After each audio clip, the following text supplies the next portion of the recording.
नमस्कार दोस्तों, आज है 16 जनवरी और 16 जनवरी से संबंधित जितनी भी करेंट अफेयर्स हो सकती है उन सबको हम यहाँ डिस्कस करेंगे। साथ ही साथ उससे रिलेटेड कुछ फैक्ट भी देखते चलेंगे। तो देखते हैं आज का दोस्तों। सबसे पहले अपन जानते हैं कि आज का सेशन कैसा रहेगा।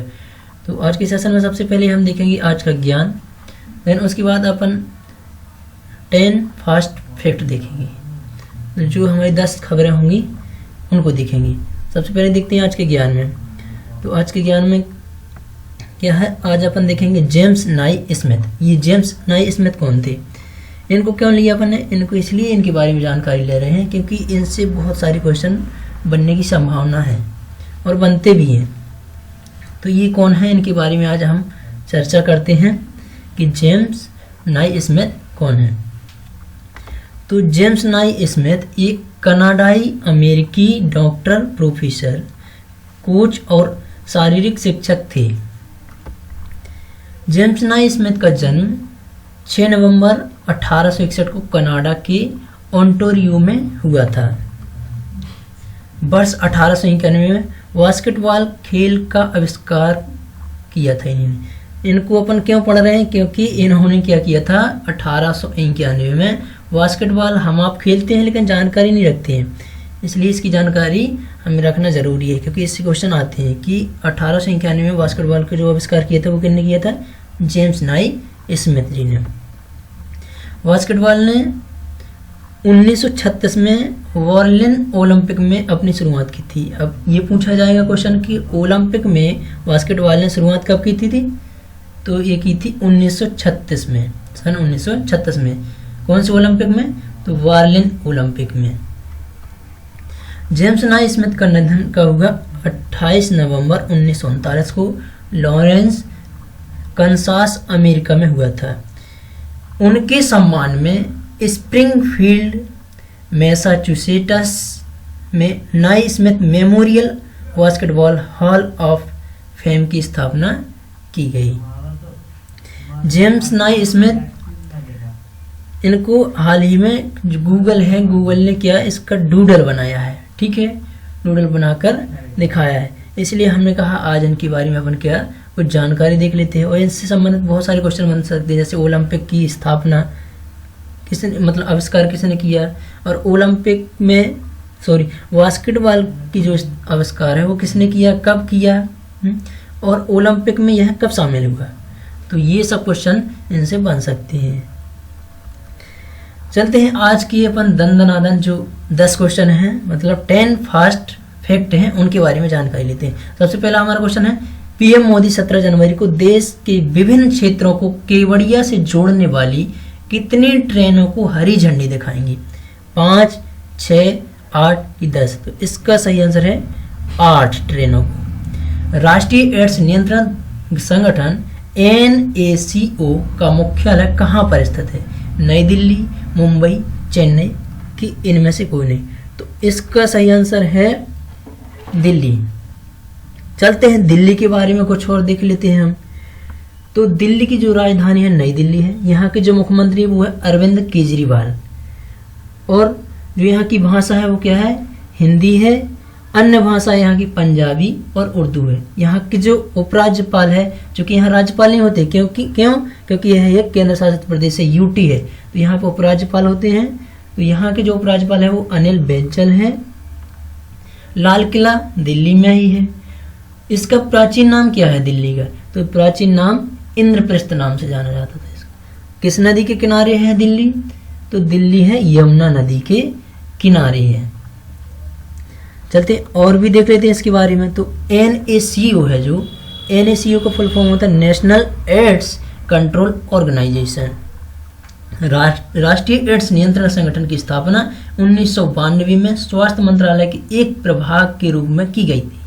इसका मुख्यालय कहाँ है, दिल्ली में। नेक्स्ट, पतंग उत्सव शेखरन किस देश में मनाया गया, पतंग उत्सव शेखरन किस देश में मनाया गया, भारत, बांग्लादेश, श्रीलंका की भूटान। तो इसका सही आंसर है बांग्लादेश। और बांग्लादेश कब स्वरूप में आया, मतलब कब बना देश ये 1971 में। इसके पहले क्या था, तो इसके पहले पाकिस्तान के हिस्से में आता था। मतलब पाकिस्तान ही था। तो एक पश्चिमी पाकिस्तान, एक पूर्वी पाकिस्तान। जो पूर्वी पाकिस्तान है वो कौन था? बांग्लादेश था। पर ये स्वरूप में कब है? बांग्लादेश नाम से कब जानने जो लगे अपन देश? इनको 1971 में। यहाँ का जो राष्ट्रगान है वो क्या है? आमार सोनार बांग्ला। इसकी रचना किसने की? तो इसकी रचना की थी रविंद्रनाथ टैगोर जी ने। रविंद्रनाथ टैगोर जी ने भारत देश का जो राष्ट्रगान है उसकी भी रचना की थी। और बांग्लादेश की जो राजधानी वो क्या है? ढाका है। और टका यहाँ की क्या मुद्रा? ढाका जो राजधानी है वह बांग्लादेश का सबसे बड़ा शहर भी है। यहाँ की भाषा बांग्ला है। और बांग्लादेश के जो प्रधानमंत्री है वो है अपनी शेख हसीना जी। यहाँ की जो राष्ट्रपति हैं वो है अब्दुल हामिद। बांग्लादेश के बारे में और भी देख लेते हैं। तो वहाँ का जो राष्ट्रीय पशु है वो क्या है? बाघ है। भारत का भी क्या है? बाघ है। जो फूल है, फूल क्या है वहाँ का? सफ़ेद लिली है। पेड़, राष्ट्रीय पेड़ है आम। और राष्ट्रीय जो नदी है वो कौन सी है? जमुना नदी। चलते हैं अपने नेक्स्ट क्वेश्चन की ओर। तो किस केंद्रीय मंत्रालय द्वारा राष्ट्रीय फेसलेस पेनल्टी सेंटर की स्थापना की जाएगी? किस केंद्रीय मंत्रालय द्वारा राष्ट्रीय फेसलेस पेनल्टी सेंटर की स्थापना की जाएगी? वित्त मंत्रालय, रक्षा मंत्रालय, गृह मंत्रालय, इनमें से कोई नहीं। तो इसका सही आंसर है वित्त मंत्रालय। और वित्त मंत्री कौन है हमारे यहाँ के अभी? तो वो है निर्मला सीतारमण। ये मंत्री हैं, कैबिनेट मंत्री। और जो राज्य मंत्री हैं, राज्य वित्त मंत्री, वो है अनुराग सिंह ठाकुर। नेक्स्ट, भारतीय सेना की किस शाखा में अगले वर्ष से पहली बार महिलाओं को पायलट के रूप में भर्ती किया जाएगा? भारतीय सेना की वह कौन सी शाखा है जिसमें अगले वर्ष से पहली बार महिलाओं को पायलट के रूप में भर्ती किया जाएगा? सेना विमानन कोर, सीमा सुरक्षा बल, तटीय सुरक्षा बल, इनमें से कोई नहीं। तो इसका सही आंसर है सेना विमानन कोर। भारतीय सेना प्रमुख जनरल मनोज मुकुंद नरवणे की हालिया घोषणा के अनुसार अगले साल में महिलाओं को सेना विमानन कोर में पायलट के रूप में शामिल किया जाएगा। इससे पहले आर्मी एविएशन कोर में महिलाओं को केवल ग्राउंड ड्यूटी में ही तैनात किया जाता था। महिला पायलट हेलीकॉप्टर उड़ाएंगी और सीमा पर ऑपरेशन का हिस्सा भी बनेंगी। हमारी कुल कितनी सेनाएं होती हैं? 3 प्रकार की। एक तो नौसेना, एक वायुसेना, एक थल सेना। तो नौसेना के जो अध्यक्ष हैं वो कौन हैं? नौसेना के करमवीर सिंह। और जो हमारे वायुसेना है उसके कौन हैं? तो वायुसेना के हैं RK भदौरिया जी। RK से हैं भदौरिया। जो थल सेना है उसके हैं जनरल मनोज मुकुंद नरवणे जी। नेक्स्ट, किस देश के नेता को सत्तारूढ़ वर्कर्स पार्टी के महासचिव की उपाधि दी गई? किस देश के नेता को सत्तारूढ़ वर्कर्स पार्टी की महासचिव की उपाधि दी गई? उत्तर कोरिया, दक्षिण कोरिया, चीन, इनमें से कोई नहीं। तो इसका सही आंसर है उत्तर कोरिया। और उत्तर कोरिया से संबंधित कुछ और देख लेते हैं। तो उत्तर कोरिया की जो राजधानी है वो कौन है? प्यांगयांग। क्या है? प्यांगयांग। और यहाँ की जो भाषा है वो कौन है? कोरियाई। यहाँ के जो प्रधानमंत्री हैं वो है किम यांग इल। कौन है?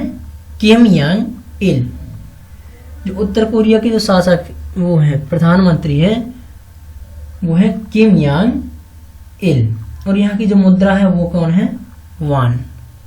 कौन है? उत्तर कोरियाई वान यहाँ की मुद्रा है। नेक्स्ट, उत्तर कोरियाई नेता किम जोंग उनको हाल ही में सत्तारूढ़ वर्कर्स पार्टी के महासचिव एक नया खिताब दिया गया। 2016 में उन्हें पार्टी अध्यक्ष के रूप में नामित किया गया था। नेक्स्ट, सी विजिल 21 किस देश का एक रक्षा अभ्यास है? सी विजिल 21 किस देश का एक रक्षा अभ्यास है? जापान, भारत, ऑस्ट्रेलिया, किन में से कोई नहीं। तो इसका सही आंसर है भारत। और भारत से संबंधित तो आप सभी लोग जानते हैं, भारत का जो राष्ट्र वाक्य है वो कौन सा है? राष्ट्रगान, वो है जनगण मन, ठीक। और राष्ट्र वाक्य है सत्यमेव जयते। राष्ट्रगीत कौन सा है? वंदे मातरम। जो राष्ट्रीय फल है वह कौन सा है? आम है। राष्ट्रीय ध्वज तिरंगा है। राष्ट्रीय चिन्ह अशोक की लाट। राष्ट्रीय वृक्ष जो वो कौन सा है? बरगद है। भारत का सबसे बड़ा शहर कौन सा है? मुंबई है। भारत की जो राजधानी है वो कौन सी है? नई दिल्ली। जो भारत के मुख्य न्यायाधीश है वो कौन से हैं अभी प्रेजेंट में? शरद अरविंद बोबड़े। शरद अरविंद बोबड़े। राष्ट्रीय खेल कौन सा भारत का? तो वो है हॉकी। चलते हैं अपने नेक्स्ट क्वेश्चन की ओर। तो नेक्स्ट क्वेश्चन कौन सा है हमारा? अल्पसंख्यक मामले मंत्रालय ने किस भारतीय राज्य केंद्र शासित प्रदेश में सभी वक्फ संपत्तियों को जियो टैग करने का निर्णय लिया? अल्पसंख्यक मामले मंत्रालय ने किस भारतीय राज्य या केंद्र शासित प्रदेश में सभी वक्फ संपत्तियों को जियो टैग करने का निर्णय लिया? तो चंडीगढ़, गोवा, पुडुचेरी, कि इनमें से कोई नहीं। इसका सही आंसर है पुडुचेरी। यह कदम क्यों लिया गया? यह कदम स्थानीय गुंडों द्वारा संपत्तियों पर अवैध कब्जे की कई शिकायतों के बाद उठाया गया। तो इनको जो बनाया गया है वक्त संपत्तियों को जियो टैग करने का निर्णय लिया गया है। यह इसलिए लिया गया है क्योंकि जो वहाँ के जो स्थानीय गुंडे हैं उनके द्वारा संपत्तियों को अवैध कब्जे की शिकायतों के बाद यह कदम लिया गया। वो लोग क्या कर रहे थे? अवैध कब्जा कर रहे थे। तो मंत्रालय पुडुचेरी में एक वक्फ बोर्ड का गठन करने के लिए भी काम कर रहा है। पुडुचेरी के बारे में कुछ और अपन जानकारी ले लेते हैं। तो पुडुचेरी की स्थापना कब हुई? 1 नवंबर 1954 को। यहाँ की राजधानी क्या है? पुडुचेरी है। यहाँ पर राज्यसभा सीट कितनी है? 1 है। लोकसभा सीट भी यहाँ पे 1 है। यहाँ के जो मुख्यमंत्री हैं वो कौन से हैं? वी नारायण स्वामी। ये कौन सी पार्टी से है? तो यह कांग्रेस पार्टी से है। और यहाँ पे ये चूंकि पुडुचेरी क्या है? केंद्र शासित प्रदेश है, यूटी है। तो यहाँ पे क्या नहीं होगा? राज्यपाल नहीं होगा। कौन होगा? उपराज्यपाल। तो उपराज्यपाल यहाँ की कौन है? वो है किरण बेदी जी। नेक्स्ट क्वेश्चन, प्रधानमंत्री नरेंद्र मोदी ने किस वर्ष में कौशल भारत कार्यक्रम शुरू किया? 2014, 2015, 2016, 2018? तो इसका सही आंसर है 2015 में। Answer of the last video question. ये क्वेश्चन आपको दिया गया था पिछले वीडियो में, लेक्चर में, कि हाल ही में किस शहर के नगर निगम ने थैला बैंक परियोजना की शुरुआत की? कानपुर, लखनऊ, बनारस, प्रयाग? तो इसका सही आंसर है लखनऊ। इसका आंसर आपको कमेंट बॉक्स में देना था। चलिए नेक्स्ट क्वेश्चन है आपके लिए जो आपको होमवर्क के रूप में है। क्वेश्चन फॉर यू, हाल ही में किस देश के राष्ट्रपति को इस बार गणतंत्र दिवस परेड पर आमंत्रित किया गया है? मतलब भारत में जो गणतंत्र दिवस मनाया जाएगा अभी 26 जनवरी को, उसमें किस देश के राष्ट्रपति को गणतंत्र दिवस की परेड के रूप में आमंत्रित किया जाएगा? और उन राष्ट्रपति का आपको नाम भी कमेंट बॉक्स में लिखना है। तो आई होप आपको यह सेशन पसंद आया होगा। तो आपने अभी तक लाइक नहीं किया तो लाइक करें, सब्सक्राइब नहीं किया तो सब्सक्राइब करें, लाइक करें, सब्सक्राइब करें और अधिक से अधिक लोगों तक शेयर करें, जिससे कि इस प्रकार की इम्पोर्टेंट जानकारी उन तक पहुंच सके और वो भी अपनी गवर्नमेंट की तैयारी जो लोग कर रहे हैं वो भी अपनी सही तरीके से कर सकें। Thank you for watching.